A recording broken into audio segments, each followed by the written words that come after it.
Hey, I'm Zoe. And I'm Fox. And today we were going to review X2, X-Men United, but you know what? We did your one better.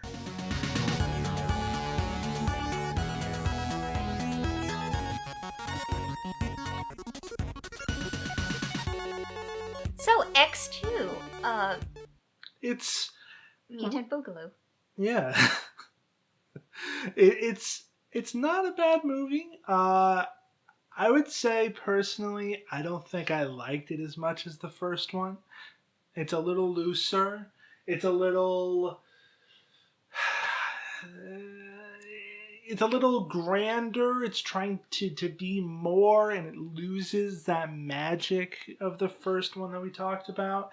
There are aspects to it that are still great, but I feel like it's starting to fall apart a bit. I did enjoy this movie, but I do agree. There are some things that are kind of silly, but then again, it's a comic book movie, so what the fuck am I talking about, right? Like the jets. In the jet when they're like stopping the torpedoes coming at them. Sky torpedoes? Rockets. Yeah. I'm a wordsmith. Yeah. The main issue comes down to the fact that there's like 6 stories trying to be told here, which is you've got Wolverine's personal story, you've got the main conflict with Stryker, you've got Jean Grey starting to turn into the Phoenix. You've got weird romance stuff with Rogue and Bobby. You have Magneto trying to fuck with Xavier pretty much the entire time. There's the weird romance, will they won't they, of Jean Grey and Wolverine. Right.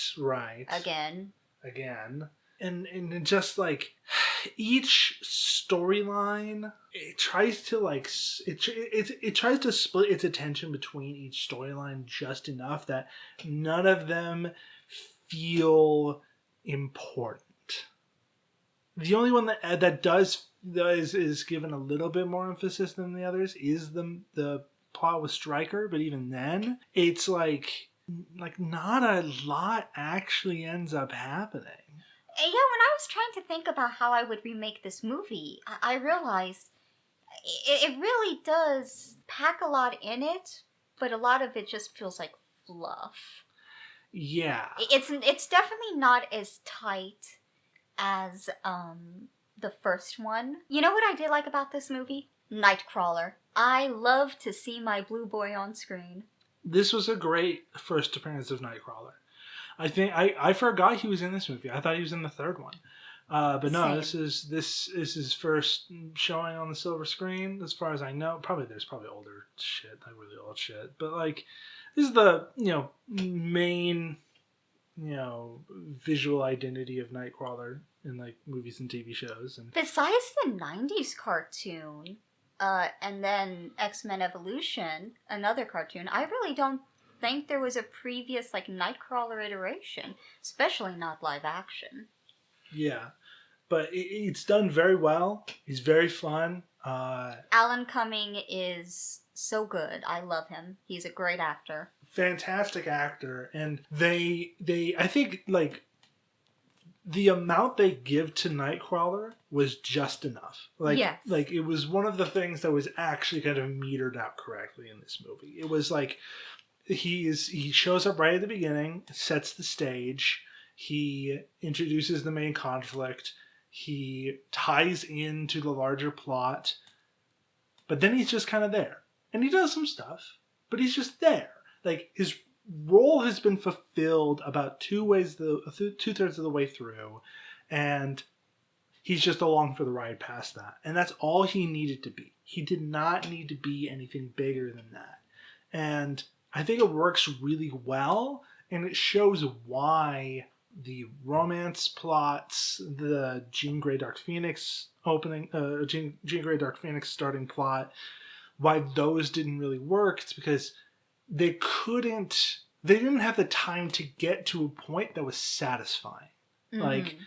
Like they started like right at the beginning of the movie. We start with Jean having these like, you know, her powers are getting a little weird.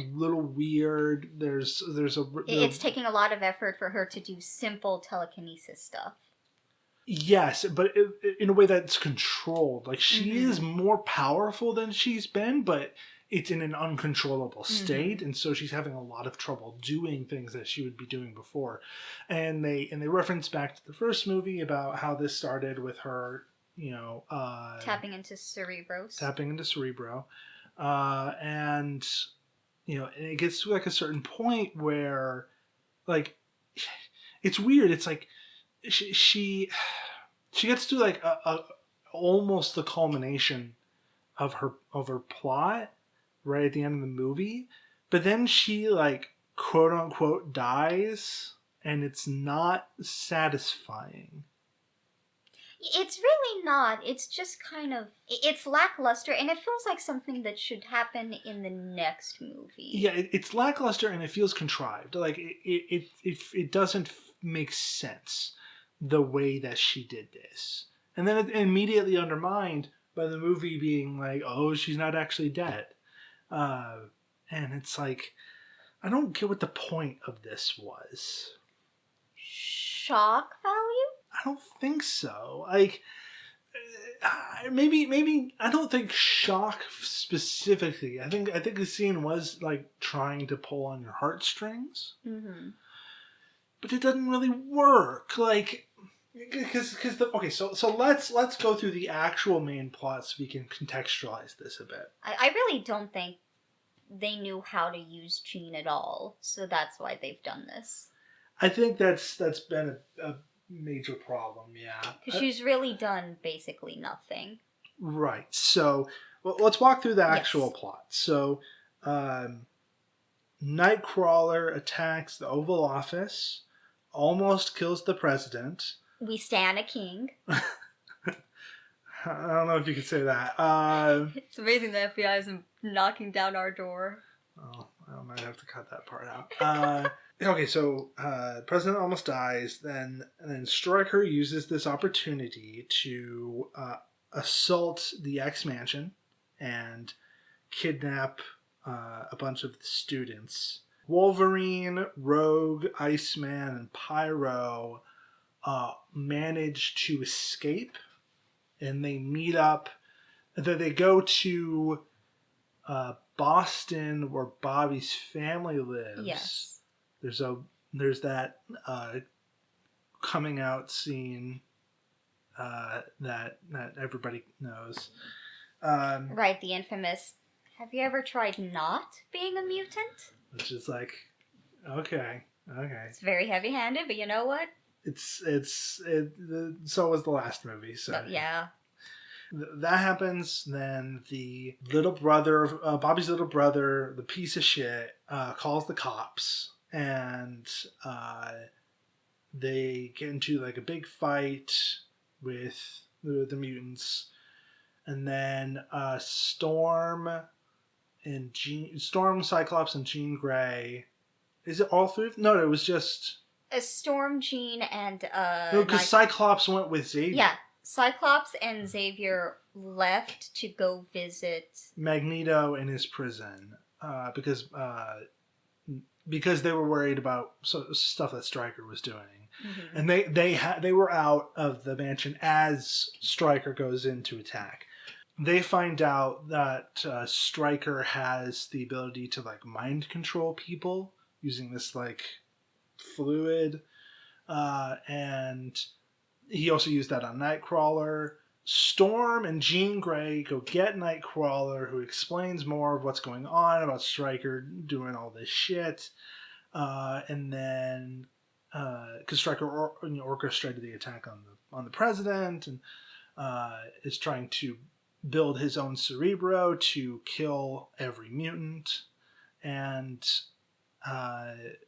Stryker kidnaps Cyclops and Xavier. Then Wolverine, the kids, Storm and Jean Grey and Nightcrawler go to find Xavier at Stryker's underground base, but they get shot down before they can arrive there.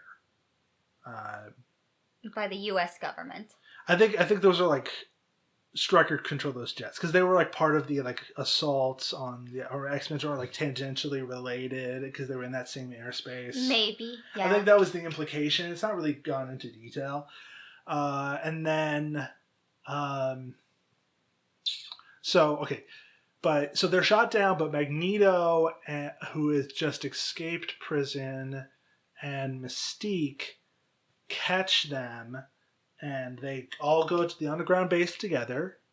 So you can see it's hard for me to describe this because I'm bouncing back and forth between all these different things. I'm not even talking about some of the side plots here. A lot of little things happened that just kind of feel right. So Stryker's son is a mutant who can force people to hallucinate whatever he wants, and he's using this to control Xavier to use the new Cerebro to kill all the mutants. And Magneto and the rest attack the base, take out a bunch of guards. Stryker escapes. They save Xavier, but Magneto betrays the team and switches up Cerebro to kill all non-mutants instead. And that almost goes through, but Nightcrawler and Storm are able to save Xavier in time. And then over the course of the fights in the underground base, which is attached to and beneath this dam, and I think in the Colorado River or something. It's a Canadian, but I don't know what the river is. But it's a river, and they're in a dam, and the fights end up fucking up the dam to a point where it's going to explode. Not explode, but like the water's going to come punching through. So everybody rushes to get out, and Stryker dies. He's originally chained up to. Oh, he was chained up to the. He was chained up to plane the he was plane. going to try to take by Wolverine, but then he freed himself. And then Magneto was like, "LOL, you thought, bitch," and then kills him. Or he leaves him alive instead, and then yes. he dies when the dam breaks. Yes, a slow, painful death. Yeah, so Stryker dies. Magneto and Mystique leave with Pyro, who I don't want to get into Pyro. And then the jet is still broken, like it was shot down, so it's still broken. They're trying to flee from the dam, and they only barely get away because Jean Grey unleashes her full powers and fixes the jet and sends them away in time while holding back the dam at the same time. And this is the scene that we were talking about. This is the tearjerker. But it doesn't make a lot of sense to me because it's like, if she's that powerful, she can do that inside the fucking jet. Yes. I think she doesn't need to stay behind. I think that's been a meme in the X-Men fandom for a while. Like, why did you get off the plane? There's nothing to indicate she had to. Yeah. There's no reason. Like, the walls of the jet aren't going to stop her powers. When they're this powerful, it's not going to be enough. Like, the only thing I can think of here is if, like, the power of the Phoenix, like, was compelling her to, but we don't see that. Yeah. The only thing that we really see about the Phoenix is at the end of the movie, where there's, like, a Phoenix like shape in the water. Does it burst out and fly away? I can't fully remember. I cannot either. So that's the only thing we see about the Phoenix. We don't really see any other build up to the Phoenix. It's all like she's getting more powerful. There's that's hard to control. Brief flash of something in the museum, but it's so vague that Yeah, if you didn't know the comics, you wouldn't know what's going on. Mm-hmm. Like there's no way. So, but it's like, this is the problem. Like, it was a fun watch. but it's bouncing between so many things, and it never takes the time to really explore and deal with and be satisfying about them. What really falls apart here are a lot of the characters and characterization. Like I've said before, there's no real good build up to Jean and Wolverine. Yep. There's really no good build up to Pyro deciding to join Magneto. I would say you're right, but Pyro joining Magneto is better told than Jean Grey and Wolverine. I could fart into the mic and that would be better told. That's fair. That's 100% fair. But at least with Pyro, like... there were a few his personality makes it fit a lot better, and the fact that, like, even in the first movie, he was, like, bucking up against the school and their methods. Like, there was setup there. There was a bit of setup. I would just have liked to see it explored more, but also, like, I just don't get why Rogue, of all people, was so, like, angry at Pyro for fighting off the police. They just shot Wolverine in the fucking head, and you're mad that he's setting them on fire? Yeah. Fuck you. And then, like, even after he comes back to life, Wolverine gets all pissy at Pyro. You were dead on the ground, motherfucker. Shot the fucking head. You were dead on the ground by the cops. What did you expect him to do? They would have shot all those kids. They would have been dead. Yeah, and the kids don't know the extent of Wolverine's things. Like, they know he regenerates, and they know that he's got some kind of metal in his body, but they don't know exactly where, and they don't know how strong his regeneration is. That shot to the head could have killed him for all they knew. Right, like... imagine, like, your fucking mentor, especially Rogue, like, this person who basically saved your life and gave you purpose, fucking dying right in front of you because some cop shot him in the fucking head.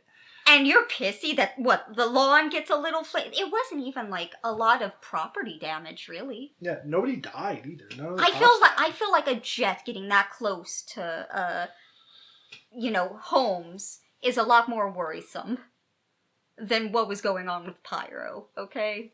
Yeah, it's ridiculous. A jet should not be in residential areas. It was a bit of a ridiculous scene. It's just... it has to rush, and if it just cut out a couple of these things, I think it would have been a lot better. And the way it is now, it's frustrating because I did enjoy watching it. It was a fun time, but like all I can think of now are the issues. Right. I can't really think back and be like, oh, I really liked that part, except with Nightcrawler. Nightcrawler is the exception because they actually did meter at him well. Yeah, and he's fun. He has a little bit of playfulness. He also has some sadness. There was a lot of... he's got a lot of vulnerability. Yeah, there was a lot of good complexity to such a simple character. Really enjoyable, really well done. And it's just... then there are the others. I think this movie is emblematic of the idea that, like, a misstep can be more damning than a failure. You know what I mean? Like, like, if something's bad, it's a lot easier to just accept that it's bad. But when something is good, but it made mistakes, it stings more. Because you can see that potential. Yeah. That was just failed to reach. Yeah, and it sucks. I wish that I could view this movie in a better way, in a better tone. But it just had enough missteps to really frustrate me. Yeah. It's sad, but, still a fun watch. And, for being, like, what was it, 2 decades old? 1 decade? I don't know what year we're in. No, 2 decades. 2003. Oh, yeah, it is 2 decades old. But you know what? For being a movie from 2003, you could do a lot worse. By the way, Toad did not come back, so he is dead. He's 100% dead. He's dead. I don't even think he comes back in the third one either. I think he is just dead. Yeah. No Sabretooth either, but I think he probably just fucked off. Yeah, he might come back in the third. I don't know. I truly don't remember because I thought that this movie was the third one. That's the vibes. You can't, like, in memory, like, those two movies get kind of squished together. So I have no idea what's happening in the third movie. Third movie is about the mutant cure. That's all I know. Yes. I'll have opinions about that. Yeah. I would say, if you like X-Men, go back and revisit it. If you haven't seen it, feel free to watch it. It's not that bad. Could have been better. It's not that bad. I do have another thing to mention. I liked that Storm and Nightcrawler bonded. Yeah. The way they bonded was a little weird. Right. I would like that to change a little bit. I don't like that. So Nightcrawler has scars all over his body that he's, carved into his body for all of his sins. Yeah. And it's like a very, like, and he's like it's very vulnerable for him, and he's like very, like, when he talks about him, he's very sad, and it's like this very emotional thing. And Storm, without even fucking asking, just like immediately starts like rubbing his scars, and it's so weird. First time they've met, he's shirtless. Because Jean is doing some medical stuff on him, patching him up, right? Yeah, and then Storm is just, like, rubbing his tit. Yeah, but I do like them, in theory, bonding. That's nice. They do bond over the course of the movie, and I think overall it's good. But though that scene in particular is not great. Yeah. You know what else? I like Nightcrawler bonding with Rogue. I liked that a lot. Because he saves her life up on the jet when she falls out of it.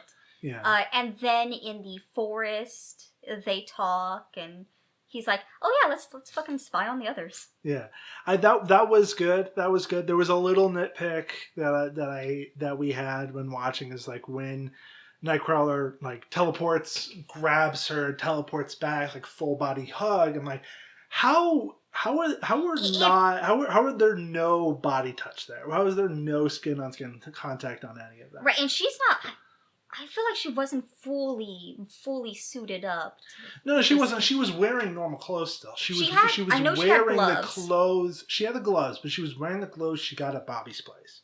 Right, right. She took Bobby's grandmother's clothes. Yeah. And Mom's old clothes. Yeah. So she's got, like, she's decently covered, but there was enough that we were like, no, there's definitely skin-on-skin contact there. There's definitely something going on there. And it's not important enough to really care, but it's like, you can see it. You can see it.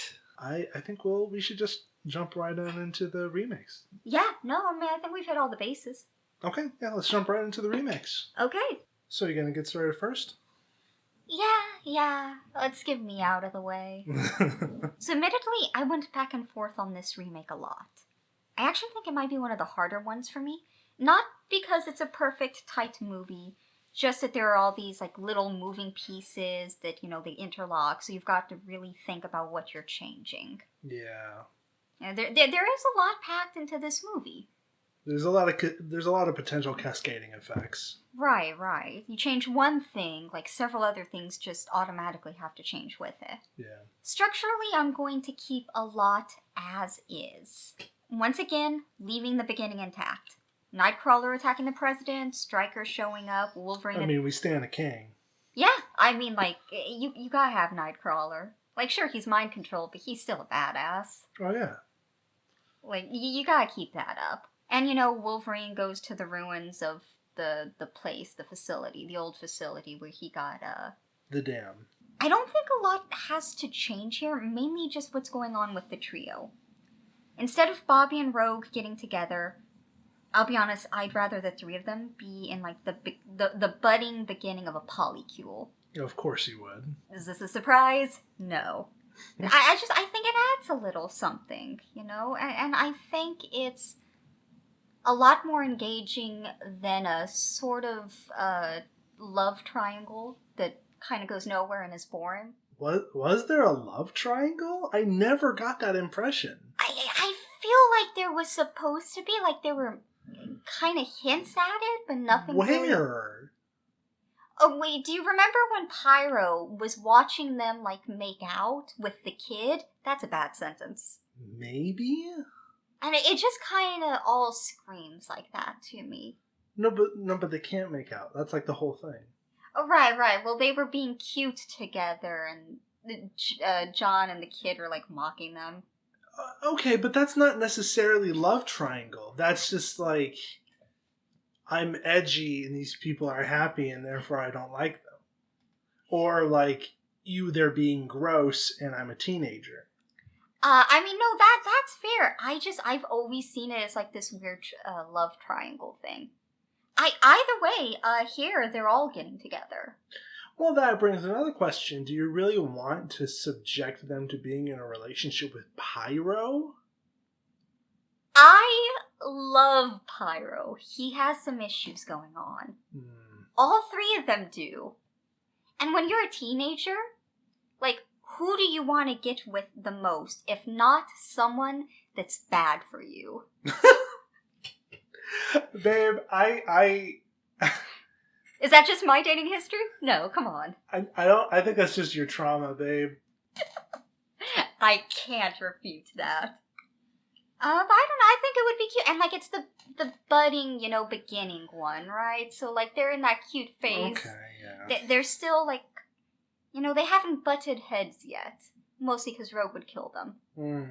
So anyway, this makes sense why two weird guys approach and start harassing them. Because, they clock John and Bobby being a little too close. Instead of just, like, a random, I'm gonna go up to you, other teenager in this museum and harass you? Yeah, it was a little weird. And, like, I know it was, like, the early 2000s, but even for the early 2000s, weird behavior. And so Pyro is still gonna do a little fire on the guys, and Bobby will freak. The guy isn't even in big danger or anything. Bobby just panics and ices him. Probably enough to give the guy a frostbite, but, like, he deserves it. Yeah. I also love the thought of, like, Bobby thinking someone's in danger and then, like, using his powers and hurting them more than Pyro did. Just by accident? Yeah, I think that's really funny. It doesn't have to have to happen here, but, like, it's funny. Yeah. So, the X-Men still split up, Wolverine babysits, Xavier and Scott go get captured, while Jean and Storm go pick up the best boy. I found, like we've talked about, Nightcrawler and Storm bonding. Like, that was interesting, and I'd like to expand on that. Preferably without Storm just being weird and stroking his bare skin without permission. Yeah. Other than that, like, them bonding, like, that's really cool. And this could be a great time to expand on Storm's backstory, since we really don't get anything about her. Yeah, these movies don't go into Storm's backstory. They'll touch on it in the Days of Future Past timeline, First Class timeline. Mm-hmm. When Apocalypse rolls around, Storm's backstory is brought up a bit, but we don't even know if that's the same backstory for the original timeline. It could just be a new backstory for Storm. Right. And, like, even just, like, a little crumb of information, I think would really help the two connect. So, Xavier being controlled by Joshua, Stryker's son, Stryker attacking the school, the trio and Wolverine going to Boston, and Bobby's parents. That all stays the same structurally, just with, like, little changes. First, Joshua, Stryker's kid. I want to go ahead and make her trans. So Xavier is calling her the correct name, the name she chose herself at the school.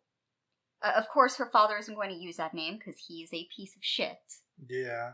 That also, because I was deeply confused as to who the child that Xavier thought he was interacting with was supposed to be. I thought it was supposed to be like a young Joshua. Josh, yeah, you said the name and Yeah. it immediately left my head, which is appropriate for him. Yeah, I thought it was supposed to be like a young Joshua, and he had like long and curly hair, and like, but he looks a little feminine, but he's still like, but it's just like, when a kid's so young, like gender doesn't really apply yet. So like, I was just like, oh, it's a young Joshua. But it's not. It's a different, he's pretending to be a different kid, which I guess also makes sense in that scene, because it's like, Xavier knows that Joshua can do this stuff, and he's working against him, so if he sees that it's a young Joshua, he'll assume this is what's happening. But it's like, I don't know. It's weird. It's weird that it's just it's a nothing kid. It's weird that it's a nothing kid. Right. So, like, instead of just, like, a really confusing nothing kid, Joshua as a young girl. Yeah. I just really want to hammer home the analogy of mutants as queer people. And also just because they're mutants, so they're already marginalized, doesn't mean that they can't be marginalized in another way, too. Right. Have multiple layers. Another change, this time back with the trio. When they're getting Wolverine away from Stryker, I want Pyro to be the one who lashes out first to keep the soldiers at bay with fire. Make him a little more proactive, because he really did, nothing. Nothing until a little bit later. Like, he doesn't really... Yeah, because as soon as the fight with the cops ends, he sits in the plane and does nothing, and then when Magneto leaves, he takes Pyro with him, and then Pyro's just gone. So Pyro literally does nothing for the last third of the movie. Right, it's wasted potential. And we can rectify that here and, like, show him being proactive. Like, he's going to defend his, his little home and the people here. Yeah, and it's weird because it's like, in the fight with the cops, like, he, like, was the hyper aggressive one in that scenario. Why wouldn't he be now? Like, he clearly doesn't care about authority. So it's like when the fucking teachers are like, no, stay here, why would he care? Absolutely. And also, like, even if he didn't have access to fire, he would still throw a punch. Look at that guy. Yeah. He's a fucking mess. Yeah. And, then Bobby can join in when maybe, like, Pyro's lighter is running out of fluid, so he has no choice but to step up. And I think this gives Pyro, more of a chance to shine and really rub it in his face, he is useless if he doesn't have an outside source of flames. So, like, later when he's talking to Magneto, that comment has more weight to the viewer. Where he's like, well, I'm useless without flames, I can't make my own. Magneto, gives him a little pep talk. A pep talk of evil. So they head to Boston, same as the movie. I don't want Bobby to come out immediately revealing that he's a mutant to his family. Like, that's not helpful to the situation. And that always struck me as weird. I want shenanigans where the parents think he's gay and hiding it, which, yes. But also, they're hiding news broadcasts about the school, trying to divert attention away from that. And you can still have a fun moment where, they're like, what do you teach? Yeah. And Wolverine, for some reason, decides he's an art teacher, which is kind of adorable. I don't think it was, like, a panic thing. I think he was just like, what's the funniest thing I could say in this moment? And that's what he chose. Absolutely. And I love him for that. Fuck with them a little bit while you're there. Why not? Yeah. Though, come on, Logan, you should have said PE. I mean, you just should have said PE. Like you could be funny, but you just should have said, I'm the basketball coach, or I do phys ed. Just do that. They would immediately believe you. That gave me the image of, like, someone trying to play basketball with Wolverine, and he just, like, shanks the ball and it deflates on his claws. Such a dick move. It is a dick move. Even if a fucking student messes up, if you destroy the ball, nobody can play. True, but, like, if Scott threw the ball at him, that's what he would do. You can't deny that. But anyway, so the brother still figures out what's going on and calls the cops because he's a dick. Yeah. Fucking little snitch. Yeah. So I still want to shoot Wolverine in the head. Which is a sentiment shared by lots of people he knows. So, Pyro is going to light shit up, but instead of Rogue sapping him, I want it to once again be Bobby who panics and starts putting out the fires. Like, stray flames get inside the house, and Bobby, of course, can't just let his parents' home burn down. Right. I think this would be a good example of Bobby trying to like do good, but like not having full control and hurting people while he's trying to help them. If you really want to go down that road, I think this would be a good example. I think you could have like a minor or a close call at the museum. Mm-hmm. Have it be like very, very low stakes, not because frostbite's rough, babe. You lose fingers to frostbite. Yeah. You lose body parts to it. Yeah, don't. So maybe not frostbite, but like, but You can get real close and be fine. I've been there. Oh boy, but no, but like instead of like he puts it out like with the danger with the museum is that like you like is what it is in the movie. It's like you wanted to help, but you didn't think, and therefore you almost revealed us to the world, and Xavier had to step in and wipe their minds. Which is the danger there, and I think it's like you can compound that on like it's not just that like he doesn't think of the secrecy reasons. He doesn't really think a lot in general. He's just like doing it on impulse, and he's just like not being strategic. He's not controlling it because he's still young, and then that can lead into like the third movie of like, oh, he's like he's learned, and that can be his like arc. It's like, oh, he's better at this. He's more controlled. But I think that would be the best scene to have that because he's putting out fires in the house, and like he like almost hits one of his family members. Or he like puts out some stuff and it destroys it in the process. And he does it in front of his family, and the family freaks out and is like screaming and crying, and sees him as a horrible person, and that's like adding to the layers of like why he has to leave. Absolutely. And something else, I want Rogue to be more understanding, not hateful as the guy who saved their fucking asses, because let's be real, cops kill kids all the time.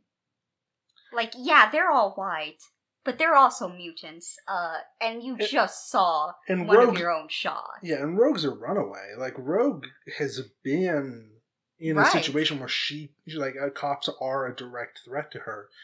There's no way she's like, oh, I want to, keep these guys safe. Like, she would view cops as a threat. And, like, going off, like, my remake of the first movie, when she's on the run a little bit more with Wolverine, so it's giving her more of that, sort of tough sort of exterior. And I think that would really add to this.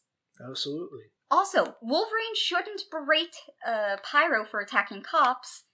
That's stupid, especially after you were just shot in the head, dude. Yeah, and you're mad at the kid? It's fucking Logan. The other teachers would get mad. Logan would be like, let's just go. Right, like Logan... He wouldn't give a shit. Why would Logan give a shit? One, again, shot in the head, and you care about the guy who shot you in the head? No. If the cop fired and missed everybody, Logan would still be like, fuck that guy. Like, he wouldn't care. It's like, he's not going to get upset about a fucking cop. Right, like the only reason he wasn't fighting those cops himself before getting shot is because he had the kids with him, and he couldn't risk their lives. Absolutely. Again, guns. Yeah, absolutely. So everyone meets up, joins forces, etc. The main change I have from this point is the climax. I want Rogue and Pyro to not just stick in the jet, but Bobby does.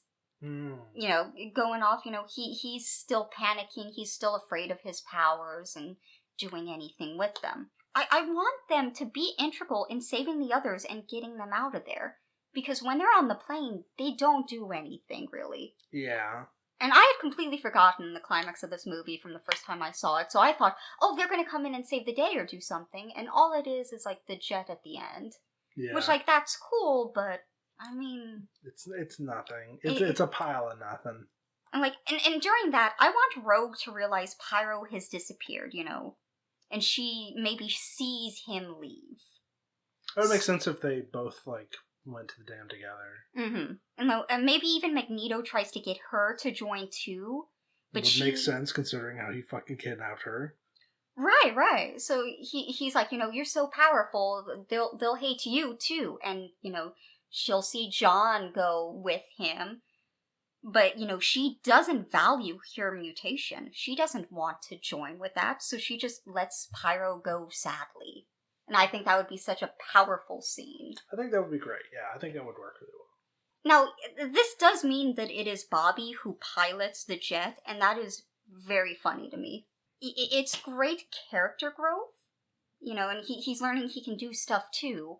But he's still panicking all throughout it. And, maybe stick to stuff that's not crashing the jet next time that you try to be heroic, but, he's trying. He's putting himself out there finally, so we can really see that character growth. We can really push that. Yeah. Now, the final change. Jean Grey. Everything going on with her, basically. Yeah. Cutting out the nonsense that she has with Wolverine leaves more time to show the influence of the Phoenix. Okay. Like, we see some strange flashes as something trying to communicate with her throughout the film, which she doesn't bring up to anyone. Maybe it starts sending her urges. Like, it wants her to do something or go somewhere, but she's pulled away from it by someone or something else all the time. Right. Until the very end, where she leaves the jet and uses an immense amount of telekinetic power to save everyone, seeming to sacrifice herself. But we clearly see it's the Phoenix persuading her. So we can really do more with that. Yeah. And really make it not come out of left field when she just leaves the jet at the end. And other than that, things are the same. Intimidating the president, fade to black, all that good stuff. It's definitely interesting, and there's aspects to it I like quite a bit. I think it's a good approach. It's a nice little revision. It feels like the second draft. You know what I mean? Yeah. Yeah, it's like there's not changes necessarily. It's just like adjustments. You edited things.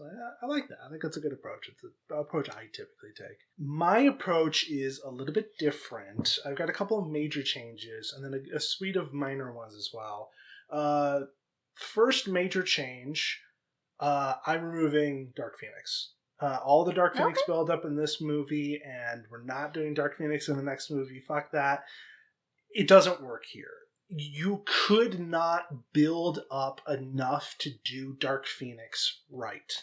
It is a complex story that makes major waves and requires a hell of a lot of setup, not just with the idea of the Dark Phoenix, but also the relationships in between the X-Men members. And, you cannot do that with 3 movies. It just wouldn't work. I would do Dark Phoenix either as the large arc of a TV show season, or I would, if it's in like MCU, I would have that be like a big phase finale. The phases kind of leading up to it. You need a lot of build up though, because it's not just Dark Phoenix. It's also like members of the X-Men turning against each other. It is the fucking corruption. It's like Cyclops goes fucking insane. He does some horrible, heinous shit in the Dark Phoenix storyline. It's insane. It's so much. So just not do that. Let's just not do that one. Just don't do Dark Phoenix. Letting it go. It's not important. It's not important. We can't do it right. Let's not do it. Yeah. So all the scenes with Jean Grey are going to be just snipped out. We can just take those out because they don't really do much in this movie anyways. So you just take all of them out. I would actually, imagine going kind of in the opposite direction that you do with Jean Grey. I want to focus more on the interactions between Jean Grey, Wolverine, and Cyclops. Not necessarily as a love triangle situation. Polyamory? Not necessarily as that either. And that to me that comes down to Logan doesn't want the commitment. Oh yeah, no, absolutely. He just can't. Yeah. But I want to use it as a vehicle to showcase how Logan's involvement with the X-Men is shifting the values of its members. Okay. Because Cyclops is the leader, and Cyclops and Jean Grey have been together for a good chunk of time now. So you see their dynamics, you see their values, you know what the X-Men are like at its core, and then Logan shows up, and he's a bull in an emotional china shop, and, he just upends everything. And seeing the change, seeing the reactions, seeing how people approach their situations differently because of it is a great way to showcase how the X-Men are changing into the future and why that's important. Because ultimately, the core of this movie is... and the core of all three of these movies is about change. You know, because ultimately that's what mutants are. They are change. They are humans that are changing into something new. And the metaphor for marginalized groups, you know, it's keying into a lot of how people think about, you know, these marginalized groups, especially in terms of, you know, people who are, you know, homosexual or trans, especially trans. Like, talk about fucking change, you know. And so the three main factions in this movie are Stryker, Stryker and his unit, which is a representation of the government and humanity at large, and it's about holding fast against change. They don't want to change, and they see the change as bad. They see it as negative. They say this is hurting us, and we don't want that. We're going to wipe out the change. Then you have the X-Men, who are accepting change. Change is happening, and we want it. Then you have Magneto, and in his whole thing is that he wants to force change. He wants mutants to be on top. He wants to make a transition from everybody in the world, from who's in power, to originally humans turning into mutants. And forcing change has some serious issues on it. And this comes into the second big adjustment that I have in this movie, and that is what Magneto's ultimate plan is and what he decides to do when he finds Xavier in Cerebro 2. Because in the movie, he decides to switch it so that the humans will die, and then that will force the mutants to be the rulers of the world, just because they're the only ones left. I don't think he would do that. That decision doesn't make sense to me, because here's the thing, and it's established in the first movie. Magneto will kill, but it's not what he's there to do. He's not a killer. He has accepted that killing is part of his duties, but he's not there to kill. He didn't know that his mutant, like his thing to make people into mutants, would kill them. He didn't know, and it is heavily implied, at the very least, that if he did know, he wouldn't have done it. Right. Magneto in this movie just wants to do the same thing that he wanted to do in the first movie, which he wants the world to be full of mutants. That's true in the base movie as well. He wants the world to be full of mutants, and his path here is to kill all humans. I think it should be he wants to turn everybody into a mutant. That's what he wanted to do before. That's what he wants to do now. And the X gene is... like, I think it comes down to, I think his thoughts on this come down to the idea of, like, it is theorized that the X gene exists in a certain percentage of the population. And Magneto would believe that the X gene exists in all of the population, but is just dormant for everybody except for the amount that are mutants.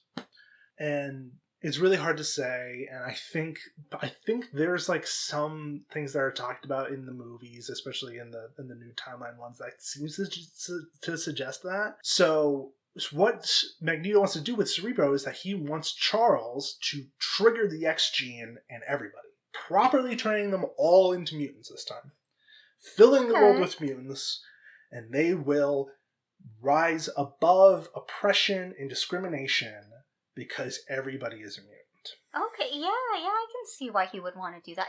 Is that something that Xavier could do, you think? If he can kill everybody in the world with Cerebro 2... You know what? Yeah. he's using psychic energy to like kill them, I guess is how it is. Yeah, it's a whole thing. It's wibbly wobbly, whatever the fuck. We can do whatever he wants. It's Xavier. You know what? This is a comic movie. Why am I questioning this? Yeah. Xavier can trigger dormant genes now. Yeah, or like, you know, it's not just Xavier, it's Xavier and Joshua in this scenario, and he uses like this is like a perfect storm of whatever, you know. Maybe that, maybe something else. Who knows? If we need it, if it's like, oh, we need this extra thing, we can do this extra thing. Whatever. Magneto's plan would work. I want to have that be the case because the first movie chickened out in terms of its kind of themes and philosophy, because it's like, oh, Magneto's problem is bad because it doesn't work. It fails and it will kill people, and that's bad. Conceivably, if it didn't kill the people, then Magneto's plan would be good. That's what the movie says. Right. But that's wrong. And here's, at least in my opinion, that's wrong. Because here's the thing. Hot take. Conversion therapy is bad. This hottest take in the universe. Don't do conversion therapy, guys. It's bad. So, I'm joking. Of course, very cold take for a lot of people. Conservatives log off. A lot of people will be like, yes, conversion therapy is bad, but they'll stop there. They'll stop at the idea that conversion therapy is bad, but they won't examine why it is bad. Why do you think conversion therapy is bad? Because it's forcing someone to not be what they are, but to be what that other person wants them to be. Exactly. And there's only 3 possible outcomes to having that happen to you. One is you pretend so hard to be this other person that you mask yourself so effectively that you cannot properly be yourself again for a very long time. You refuse to change and are saddled with so much horrible, destructive, and horrific conditioning that you kill yourself, or you... I had this clean in my head like yesterday, and it's fucking gone. Oh, I'm so sorry. Anyways, maybe there was a third, but I can't remember it. But the point is, there's only horrible outcomes to this. And that's true for conversion therapy for trans people. It's true for conversion therapy for homosexual people. And it would be true if people did conversion therapy on straight people. That would be true. It would be that negative effect. That problem would still be there. And I want to make this very clear. This is not the same as trans spaces encouraging cis people to explore their gender. It's different. Don't fucking twist my words. The reason it's different is because there are many scenarios where that cis person explores their gender, is still cis, and is happily cis from there on. That there is no forcing of a new identity. There is no negative conditioning. There is no horrific outcome in that scenario. So don't fucking twist my words. Okay? And the big difference is that, like, it's choice. There's consent as opposed to the conversion. Yes. You need to make that clear because there's shitheads. So Magneto... So Magneto thinks that change is necessary.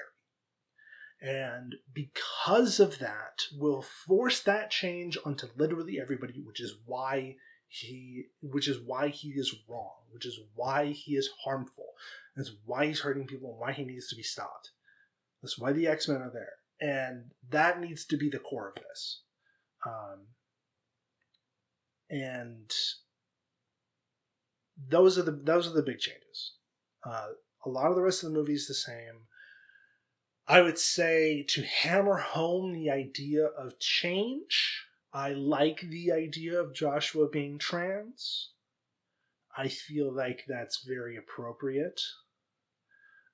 because Joshua being a trans woman who's forced back into the closet, especially, would be very thematically appropriate. I also I would also like to have, because we have Mystique on Magneto's side, who already kind of breaks the bound of gender, but and is also just like purely symbolically changed, like literally, like that's her thing. But I think there needs to be a representative of that idea with the X-Men, and Rogue could be it. It's a little. I would rather have. I think Pyro should be a bit character in this. Involved, and then like it's like, oh, he went with Magneto at the end, but it's just kind of in the background for the most of it to set up for the third movie. I don't think he should be a main part of the story. Okay. I think that there should be a like full trans X-Man front and center, full trans student. There's a couple of potential options, but my mind is screaming Jubilee. that's also what went through my mind. My mind is always screaming Jubilee, though. Yeah. So you can have, but I want one of those students to be specifically trans and to embody that idea of change, because that is ultimately what this movie is about. I like that a lot. Yeah, and I think to hammer this home more, I think what it could be is like Stryker, instead of wanting to commit mass genocide against mutants, he could be doing the exact reverse of Magneto. He could be just trying to turn off mutant powers. Deactivate the X gene. Oh, interesting. And that could lead into like the explanation of like why Magneto can set it up to activate the X gene. Okay. And I think that's because like ultimately the story needs to stop pussyfooting around. Yeah. Because that's what holds it back. Like pussyfooting around and not really sticking to a clear thematic and philosophical point is only hurting you. Just take it home. You've got these things in place, just bring it home. Also, for the trans character, I'm sorry, Bobby. It's an iconic scene. We're not going to go to your home, though. We're going to go to the trans student's home, and the trans student will come out as trans, and that'll be that. Okay, yeah, I like that too. And we can have that, and the relationship, the conversation could be coded more in the, because it is coded in the homosexual way. This one could be coded more in coming out as trans. Yeah, no, I really like that. Yeah, with like the whole accidentally dead naming instead of calling them by their like hero name, situation. And there's a couple things you could do there, but most of the rest you can keep the same. I feel like you can cut down on the museum section quite a bit. Yeah. Like, it's not really that important. Not a lot happens, but yeah. I'm trying to think of what happens that matters. I think the majority of it is the Dark Phoenix setup. Yeah, and I guess like there's a bit of characterization with the trio, but I didn't like the characterization, so. Yeah, I don't think it's important enough. You could just. There was one important thing with the museum, and that was the hilarious cutaway from Wolverine to like the screaming, what was it, jackal face? Right, yeah. That has lived rent-free in my mind.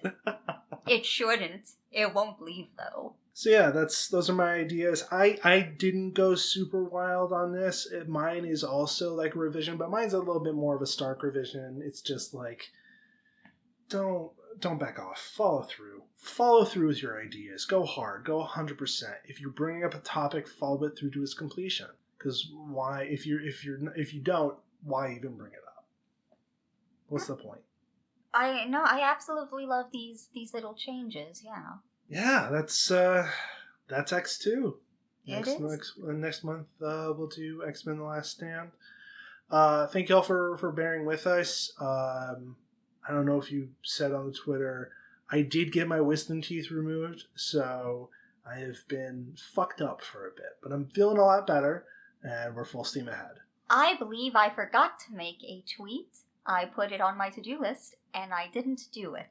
Cool. I mean, we don't really have an audience, so it's fine. Yeah. It doesn't matter. But if any of y'all were wondering why we skipped a month, it's because I had surgery on my teeth, and I could not talk for a while, let alone do this. But I'm feeling a hell of a lot better, and I'm almost fully recovered. So yeah, we'll chat with y'all next time, and we'll dig into the third movie. And this will be the first time I've seen the third movie in full, so it'll be fun to see how much of a wreck it is. I don't remember anything except Angel. Yeah. There's Angel and there's a mutant cure, and that's really all I know about it. Yeah, that's all I remember. All right. Any closing remarks? No, I'm good. I think I said everything I needed to say. Okay. Then I guess all that's left to say is Nightcrawler deserves his own spin-off movie. 100%. And have him talk with his fucking dad. I wanna have a Nightcrawler dad therapy movie. I want so much Nightcrawler family Nightcrawler, drama. Azazel, and Mystique. Just the three of them. Yes. I just like a fucking road trip movie. No, I got one better. Oh. Heist movie.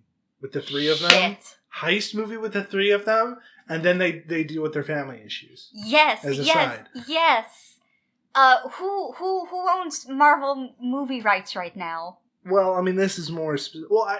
actually, Marvel got the Fox stuff back, so Marvel owns the X-Men again. Great, okay. Make this. Contact us.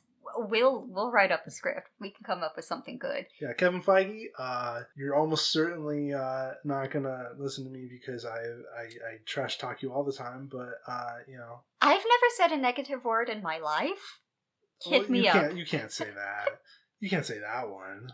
I can't say it because I was just about to say contact us, you coward. So I guess... You could have... Well, no, then it wouldn't have worked again. You could have said, I've never said a single bad thing about you in my life. And then, you know, at least it would have been true for that moment that you said it. Oh, well. All right, yeah. Hit us up. But I hope y'all have a good time, and we'll see y'all next time for X-Men 3.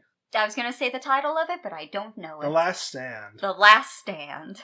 Bye-bye. Bye.